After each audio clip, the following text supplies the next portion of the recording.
Այ քո կարծիքով որպես լուսանկարիչ դու առաջնային դնում ես էմոցիան, թե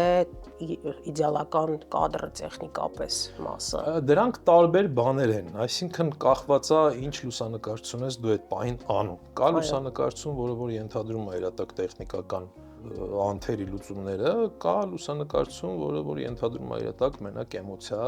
ու էմոցիայի տակ շատ տարբեր բաներ կան, բայց դա կախված է այդ պահի լուսանկարչությունից, ավելի հոգեարազատ է երկրորդ էմոցիան, բայց եթե դու պրոֆեսիոնալ ես, նաև Պիտի այն մասը համընկնի։ Հա, պետք է համընկնի կամ Ցանկալի է։ գործից ելնելով, հա, բաներ կան, որ առանձնապես տենց շատ էմոցիոնալ բան իր մեջ չի ենթադրվում, որոշակի էմոցիոնալը մի քիչ տարբեր է, էլի,